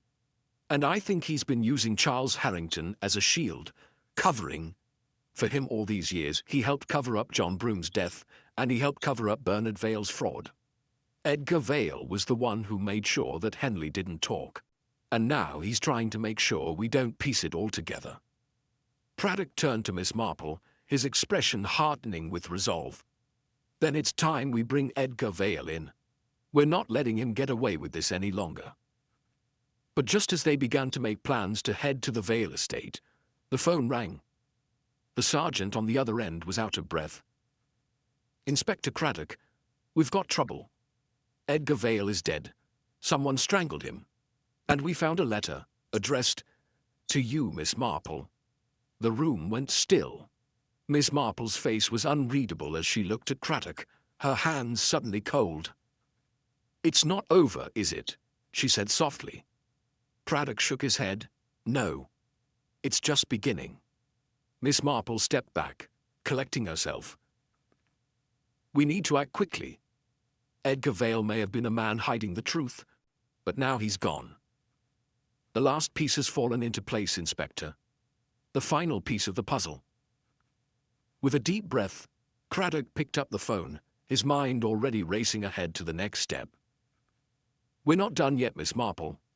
Not by a long shot. The rain had finally stopped, but the sky remained heavy, a dim grey that seemed to mirror the weight of what had happened in Lidcombe Parva. Miss Marple sat at the station, her hands folded in her lap as Craddock paced back and forth, his thoughts a whirlwind of frustration and uncertainty. Edgar Vale was dead.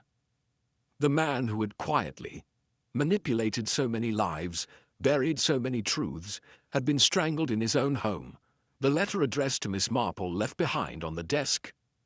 The revelation had thrown the case into chaos. Edgar Vale's death had been the final twist, the last play in a game no one had fully understood until it was too late. Craddock's voice broke the silence. He was here. Edgar Vale knew we were close. He must have known we were unraveling everything. The letter to you, Miss Marple. He was warning us or taunting us. Miss Marple's gaze was distant, her mind piecing together the fragments they had collected. I don't think he was taunting us. I think he was trying to cover his tracks. He wasn't just hiding the truth about the estate, he was hiding himself. And now that he's gone, we're left with only the aftermath, the consequences of his actions. Craddock stopped pacing, his brow furrowed. But why kill him now? Why not just stay hidden like he did all these years? Why come out of the shadows? Miss Marple looked at him, her eyes sharp. Because he knew we were too close. He knew that once we found the last piece of the puzzle, Henley's poisoning, his connection to Charles Harrington, and the land fraud, he would have nowhere left to hide. He had to act before we connected the final dots. Craddock clenched his fists, frustration bubbling to the surface. But now the truth is out. Henley's dead, Edgar's dead, and Harrington, he's already been arrested. Justice has been served. Miss Marple shook her head slowly. Not entirely. You see, the truth is never as simple as it appears. And justice is a much more elusive thing than you might think. Craddock looked at her, confusion evident on his face. What do you mean? Harrington's in custody.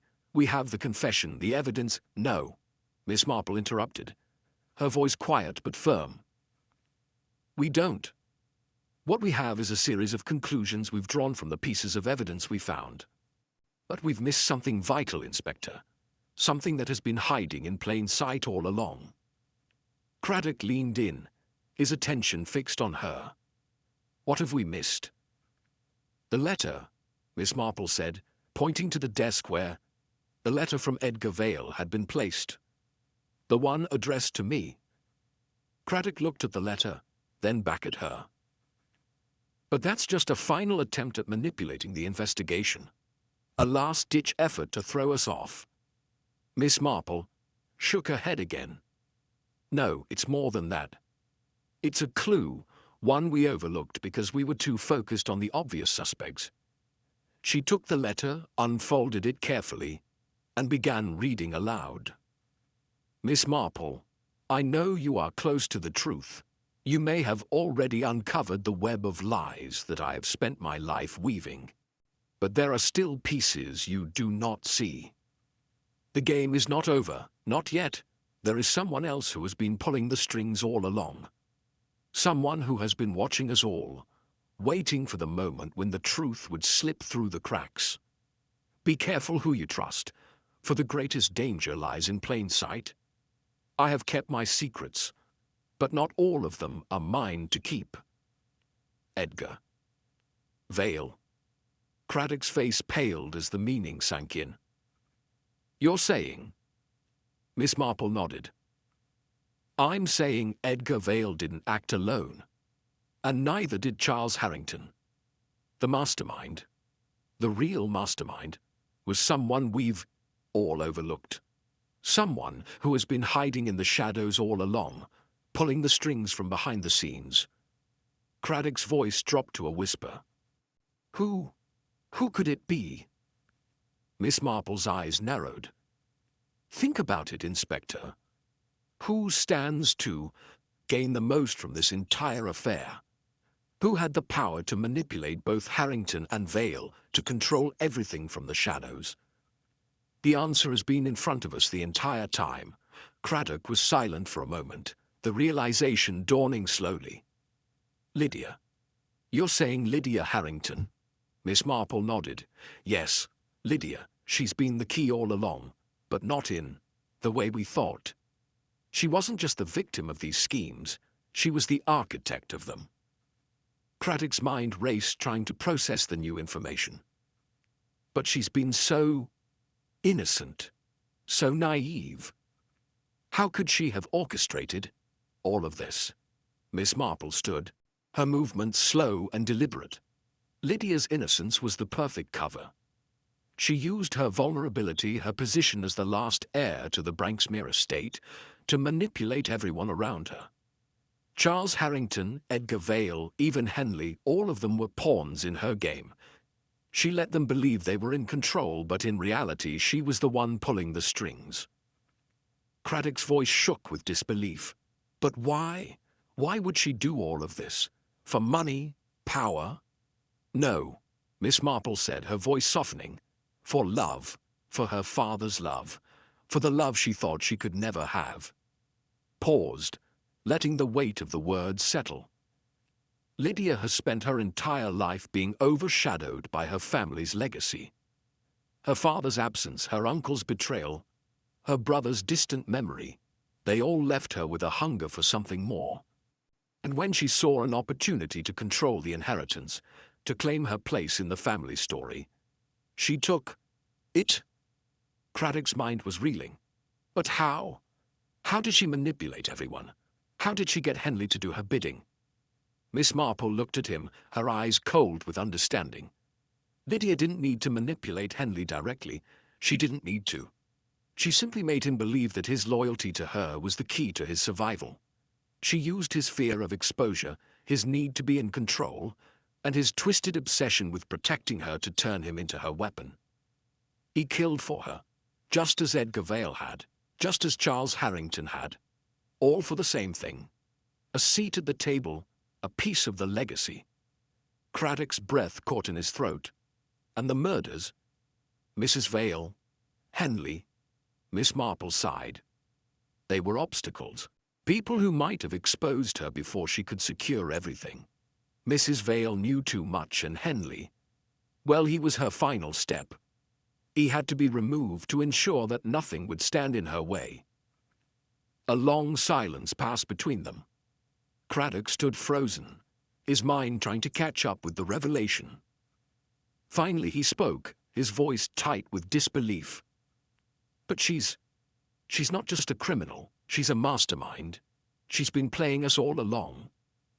Miss Marple nodded slowly. Yes. And now we have to stop her before she takes her final step. Before she disappears entirely, leaving us to clean up the wreckage. They left the station immediately, knowing that Lydia would not give up easily. She was clever, dangerous, and now fully aware that her game had been exposed. As they made their way to Ashgrove Hall once more, Craddock couldn't shake the feeling that Lydia was one step ahead of them. Always just out of reach. Always ready to make her final move. The truth had been revealed, but at what cost? The drive back to Lidcombe Parva was silent, the weight of the revelation still hanging heavy in the air. Craddock sat at the wheel, his eyes fixed on the road, while Miss Marple stared out the window, her mind still turning over the events of the past weeks. Lydia Harrington, the woman who had once seemed so innocent, so vulnerable, had orchestrated everything, manipulating people, deceiving everyone, all in the name of control. The puzzle was solved, the villain exposed. But the finality of it left a hollow feeling in the pit of Miss Marple's stomach. The village, once so serene, now felt different. The churchyard, which had been the silent witness to so many secrets, seemed somehow darker, as if the weight of the truth had shifted the very air. Craddock's phone buzzed as they passed through the village gates. Another update, another piece of the puzzle. But Miss Marple wasn't interested in the details anymore. She had already solved it. The rest, as far as she was concerned, was just noise. As they parked outside the station, she turned to Craddock. "It's over now, isn't it?" she asked, her voice soft, almost wistful. Craddock paused for a moment before replying, his face taut with exhaustion. "It should be over. But something feels off, doesn't it? There's something about the way everything fell into place too easily. Like we're missing something. Or someone." Miss Marple looked out the window again, her fingers drumming lightly on her knee. "You're right, Inspector. I've been feeling the same way. It's as if the story isn't quite finished. We've uncovered everything on the surface, but there's always something lurking beneath." Craddock frowned. "You mean there's more? Another twist?" "Perhaps not a twist, but a lingering question. A detail we missed. Or perhaps one we weren't meant to see. A hidden message that's been staring us in the face the entire time." She turned to him, her eyes sharp. "You remember the letter from Edgar Vale? The one he wrote before his death?" Craddock nodded, his brow furrowing. "The one that said the game wasn't over. The one that warned us there was someone else still in the shadows." Miss Marple's lips curled into a small, knowing smile. Exactly. And yet, we haven't found that someone else, have we? We've uncovered all the players in this game. Henley, Lydia, Edgar, even Bernard Vale. But there's something about that letter, something about how it was worded, that doesn't sit right with me. Craddock leaned forward, intrigued. What do you mean? Edgar's letter said the game wasn't over, that there was someone else waiting for the truth to slip through the cracks. But when we confronted Lydia, we found no one else. She was the mastermind, so why would Edgar mention another player at all? Craddock looked at her, trying to process the implications. You think Edgar was warning us about someone we haven't even considered? I'm not sure, Miss Marple said, her voice thoughtful. But I know one thing for certain. We've been looking at the wrong end of the puzzle. There's a piece we've overlooked, and it's right in front of us. Just as Craddock was about to respond, the station door opened, and Sergeant Blake appeared, holding a small envelope. Inspector, Miss Marple, you'll want to see this, he said, handing the envelope to Craddock. Craddock tore it open, his eyes scanning the contents quickly. It's from Edgar Vale's solicitor, he muttered, his voice tinged with disbelief. It's a final statement. It says, there's another will, one that wasn't filed with the Branksmere estate. It names a new beneficiary. Miss Marple's heart skipped a beat as Craddock continued reading. It's addressed to Lydia Harrington, he said, looking up, his expression shifting from confusion to something darker. And it's dated just a few days before his death. It states that Edgar Vale, before his confession to the police, had signed over all his remaining interest in the estate to someone else. Not Lydia, not Charles Harrington, but someone who had remained in the shadows. Craddock's words hung in the air like a trap. Miss Marple's mind raced, her thoughts trying to process the meaning behind Edgar's final statement. Who is it? She asked, her voice barely a whisper. Craddock looked at her, his eyes wide with realization. It's Henley. The will was transferred to him before his death. Miss Marple's face went pale. But that doesn't make sense. Henley was the one we thought was working for Lydia. Why would he? Craddock's face hardened. Because he wasn't just working for her. He was working for someone else. Someone who was still pulling the strings. Someone who never intended for Lydia to inherit the estate. Miss Marple's mind clicked into place, the pieces falling into the gaps that had previously eluded her. Edgar Vale, before he died, knew that Charles Harrington was no longer in control. Henley was the true heir, and all along, Lydia had been the pawn. Craddock looked at her, stunned. So Henley was the real mastermind after all. Not Charles Harrington, not Lydia. Henley. Miss Marple nodded slowly, her mind still, turning over the implications. It was never about the estate, it was about control. Henley wasn't just protecting Lydia. He was protecting his own claim to the legacy. He was the one who had known the truth all along. About the fraud, the cover-up, the land. And when Lydia began to uncover that truth, he killed to protect it. But in doing so, he sealed his own fate. Craddock stood, pacing again, his hand running through his hair. But if Henley was the true heir, then why did he set up Lydia to take the fall? Why did he make sure we'd focus on her?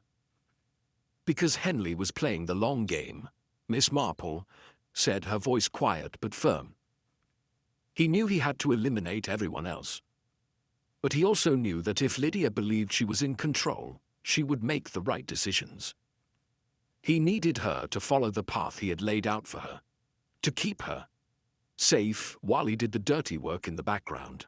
As Craddock turned, ready to make the next move, Miss Marple added, and that's why the truth never fully came to light. Because Henley had built his house of cards with the perfect misdirection. And even though we've solved the case, there's one final question left unanswered. Craddock stopped in his tracks, a deep unease in his gut. What question? Miss Marple's eyes were fixed on him, calm but intense. Why did Henley leave the letter for us to find? Why did he make sure we knew his plan? Craddock looked at her, his stomach dropping. You think he wanted us to find it? Miss Marple nodded slowly. I think Henley knew that in the end, the only way to truly protect the legacy was for us to understand what had happened. The case was never really about justice, Inspector. It was about control.